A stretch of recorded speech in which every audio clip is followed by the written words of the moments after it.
Hey guys, good morning. Welcome to it's a beautiful day as the Lord continues to give us His fresh new mercies every day. Looking forward to going through the scripture with you. We're in Job chapter 5. Um, at this point, we know that his friend Eliphaz is talking to Job. He's basically at the point right now that he's going to call out Job for some form of sin in his life. He's going to say in verse 6, this is for affliction does not come from the dust, nor does trouble spring up from the ground. Yet man is born to trouble as the sparks fly upward. The idea there is that this can't just come up. This is the situation that happened with you has to be on your head. You're the one who's fallen short of God's perfect standard. You're the one who has sinned, and now God is paying you back. He's making sure that you are going to face with some trouble, some calamity. He does make a lot of in here, but they are not specific enough to Job understanding the details of what's going on. And I also say when a man is born to trouble as the sparks fly upward, that's the very nature of man, is that we are in natural conflict with people, with this world, and with God. And so when he says the sparks fly up, that means that we are the ones who are causing some form of judgment to come down upon our heads. And so in verse 8, he gives him this really interesting advice. And you know what? I can't say that he's all wrong in the statement, just in general. I can't say that we ourselves wouldn't fall into a similar pattern and that this is all in all wrong, because it truly is right.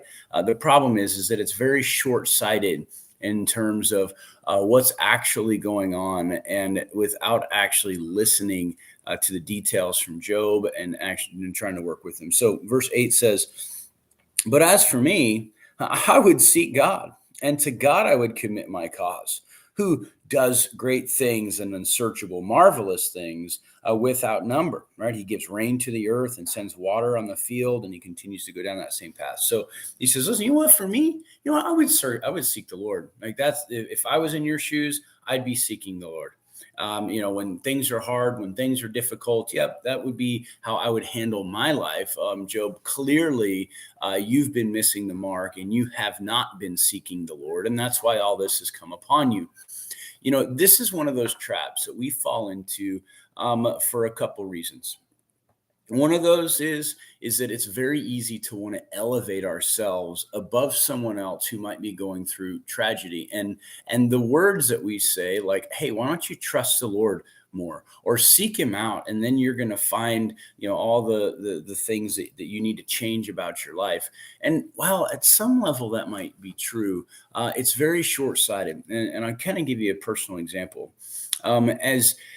As many of you guys know, planting a church is not easy, and you end up in seasons where you're exhausted, you're tired, you're worn out, you've gone through some trials and some pains, and there's been times where you'll hear kind of people just say from the cuff, hey man, just trust the Lord or be led by the Spirit.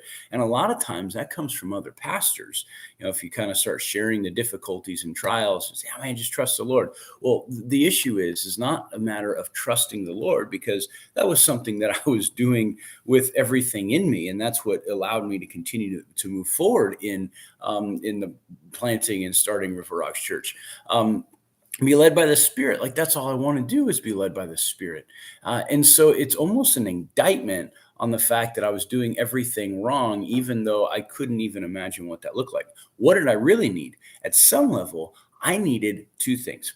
I needed one, a person to kind of talk with me through some of the situations, and at the end of the day say, you know what, man, it sounds like you're doing a pretty good job. Continue to stick with it. An encouragement that's going to bring me through, rather than necessarily an indictment. Now, if an indictment was really necessary, great. But in this case, he never had the background or the story or heard from Job at all.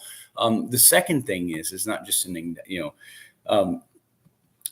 just encouragement, but Hey, listen, let me share with you some keys on how you might be able to run your race a little bit better. And that's a lot of what our life looks like. It's a race that God has set before each one of us, for each one of us to run. And if you're on a nice flat ground, it's easy to run, right? You can just kind of have your pace, you can have your stroke, all that sort of stuff. Now, the moment that the race changes, right, and you start to go up a hill, and you try to run with the same stride and the same intensity and all those sorts of things, you're going to find that you're going to wear out. You're going to be exhausted. The pattern of all of what you're doing is not going to be, the way that it ought to be. If you start to run downhill, same sort of thing with the same stride, you're going to start to hurt your knees, all that stuff. So a lot of times what we need someone to come along and say, hey, listen, you know what? Your race is changing. You're in a new season. This is something that's going to be incredibly different. This is how you can run this race very practically. Get your strides in a different way. Pace yourself at a different capacity. Organize the race in a way that you can actually run it faithfully well. That's something that's huge. So for Job, he's been running a race where God has protected and blessed him in a miraculous way. His race has changed. This is a severe uphill climb. And so therefore, he would need someone to say, listen, you know what? This is how you can run this race and continue to stay radically faithful to the Lord rather than, you know what? Why don't you just get back in the game, Job? Why don't you just, um, you just got to trust God. You've got to seek him out, because that's what I would do. Kind of this arrogance that comes with it. We've got to be people who encourage people, listen to people, and are able to kind of give them clear direction that could be wisdom from on high. It can be encouragement that truly is from the Lord, rather than just what we think might be the good thing to say. Might be something that, maybe even be self-seeking. You got to stay away from that and really honor the Lord through all that. So for you right now, maybe your race is changing, and maybe you just need someone to say, hey, listen, you're doing a great job. Continue running the race.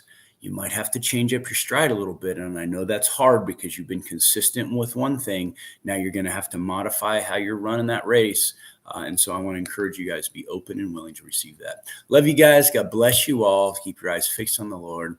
And we'll have a morning devotional bright and early tomorrow morning. God bless y'all.